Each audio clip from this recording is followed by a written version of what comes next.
ആലപ്പുഴയിൽ യൂത്ത് കോൺഗ്രസ് പ്രവർത്തകർക്ക് നേരെ നടന്ന ക്രൂരമായ മർദ്ദനവും അതിന് പിന്നാലെ നടന്ന ഉന്നതതല കേസ് അട്ടിമറിയും കേരള രാഷ്ട്രീയത്തിൽ വീണ്ടും ഒരു വൻ കൊടുങ്കാറ്റായി മാറിയിരിക്കുകയാണ്. മുൻ LDF സർക്കാരിന്റെയും മുൻ മുഖ്യമന്ത്രി പിണറായി വിജയന്റെയും കാലത്ത് ആഭ്യന്തര വകുപ്പും പോലീസും എങ്ങനെയാണ് രാഷ്ട്രീയ താൽപര്യങ്ങൾക്ക് വേണ്ടി ദുരുപയോഗം ചെയ്യപ്പെട്ടതെന്നതിന്റെ വ്യക്തമായ തെളിവുകളാണ് ഇപ്പോൾ പുറത്തുവരുന്ന ഓരോ വിവരങ്ങളും.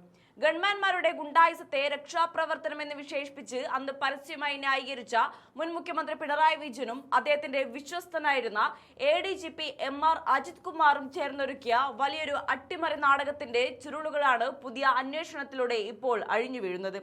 കഴിഞ്ഞ സർക്കാരിന്റെ കാലത്ത് പൂരം കലക്കലും ശബരിമല വിവാദവും അടക്കം നിരവധി ഗുരുതരമായ ആരോപണങ്ങൾ ഉയർന്നിട്ടും അജിത് കുമാറിനെ സംരക്ഷിക്കാൻ പിണറായി വിജയനും CPM-ഉം കാട്ടിയ അമിതാവേശം എന്തിനായിരുന്നു എന്ന് ഇതോടെ വ്യക്തമാവുകയാണ്. ക്രമസമാധാന ചുമതലയുള്ള ADGP-യുടെ ഓഫീസ് തന്നെ നേരിട്ടിടപെട്ട് കേസ് അന്വേഷിച്ച DYSP-മാരെ ഭീഷണിപ്പെടുത്തി കേസ് ഡയറി പെൻഡ്രൈവിലാക്കി മാറ്റിയെഴുതിയെന്ന കണ്ടെത്തൽ CPM-ന്റെ പോലീസ് നയത്തിന് ഏറ്റ കനത്ത പ്രഹരമാണ്. കോടതിയിൽ സമർപ്പിക്കേണ്ട റഫ് റിപ്പോർട്ട് പോലും ADGP-യുടെ ഓഫീസിലിരുന്ന് തയ്യാറാക്കി നൽകിയെന്ന സ്വന്തം ജീവനക്കാരുടെ മൊഴികൾ പിണറായി വിജയന്റെ ഭരണകാലത്ത് പോലീസ് സംവിധാനം എത്രത്തോളം ജീർണിച്ചിരുന്നുവെന്ന് അടിവരയിടുന്നു. എന്നാൽ ഭരണം മാറിയതോടെ കാര്യങ്ങൾ മാറി മറിഞ്ഞു. UDF സർക്കാർ അധികാരത്തിൽ വന്നയുടൻ ജനങ്ങൾക്ക് നൽകിയ വാഗ്ദാനം പാലിച്ച് മുൻ മുഖ്യമന്ത്രി ഉമ്മൻചാണ്ടിയുടെ വഴിയെ സുതാര്യമായ ഭരണത്തിലേക്ക് നീങ്ങാൻ നിലവിലെ ആഭ്യന്തര വകുപ്പ് മന്ത്രി രമേശ് ചെന്നിത്തല കാട്ടിയ രാഷ്ട്രീയ ആർജവമാണ് ഈ കേസിലെ വഴിത്തിരിവ്.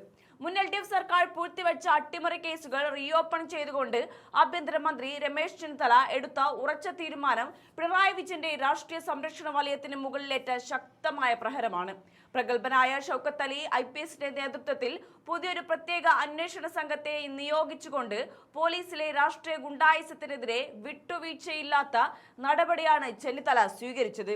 തുടക്കത്തിൽ DGP ഓഫീസിന്റെ ഭാഗത്തു നിന്ന് റിപ്പോർട്ട് കൈമാറുന്നതിൽ ചില കാലതാമസങ്ങൾ ഉണ്ടായപ്പോൾ പഴയ LDF സർക്കാരിന്റെ കാലത്തെ പോലെ അജിത് കുമാറിനെ രക്ഷിക്കാൻ ഇപ്പോഴും ആരെങ്കിലും ശ്രമിക്കുന്നുണ്ടോ എന്ന വിമർശനം ഉയർന്നയുടൻ ആഭ്യന്തരമന്ത്രി കർശനമായ ഇടപെടൽ നടത്തി. യാതൊരു തരത്തിലുള്ള രാഷ്ട്രീയ വിട്ടുവീഴ്ചയും ഇനി ഇക്കാര്യത്തിൽ അനുവദിക്കില്ലെന്ന് പ്രഖ്യാപിച്ച ചെന്നിത്തല അടിയന്തരമായ റിപ്പോർട്ട് കൈമാറാൻ സംസ്ഥാന പോലീസ് മേധാവിക്ക് കർശന നിർദ്ദേശം നൽകുകയായിരുന്നു. സംസ്ഥാന പോലീസ് മേധാവി തിങ്കളാഴ്ച സമർപ്പിക്കുന്ന റിപ്പോർട്ടിന്റെ അടിസ്ഥാനത്തിൽ ADGP MR അജിത് കുമാറിനെ സർവീസിൽ നിന്ന് സസ്പെൻഡ് ചെയ്യാനുള്ള പഴുതടിച്ചുള്ള നീക്കങ്ങളാണ് ആഭ്യന്തര മന്ത്രാലയം പൂർത്തിയാക്കുന്നത്. ഈ മാസം 31-ന് നിലവിലെ DGP നിതിൻ അഗർവാൾ വിരമിക്കുമ്പോൾ സീനിയോറിറ്റി പ്രകാരം അടുത്ത പോലീസ് മേധാവിയാകാൻ കാത്തിരുന്ന അജിത് കുമാറിന് ചെന്നിത്തലയുടെ ശക്തമായ നടപടി കരിയറിലെ തന്നെ ഏറ്റവും വലിയ തിരിച്ചടിയാകും.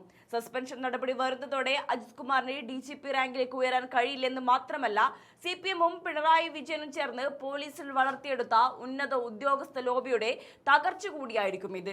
നിയമപരമായി അജിത് കുമാർ കോടതിയെ സമീപിച്ചാൽ പോലും സർക്കാരിന് തിരിച്ചടി ഉണ്ടാകാത്ത വിധം അത്രയും കൃത്യതയോടെയാണ് ആഭ്യന്തര വകുപ്പ് ഈ സസ്പെൻഷൻ നടപടികളിലേക്ക് നീങ്ങുന്നത്.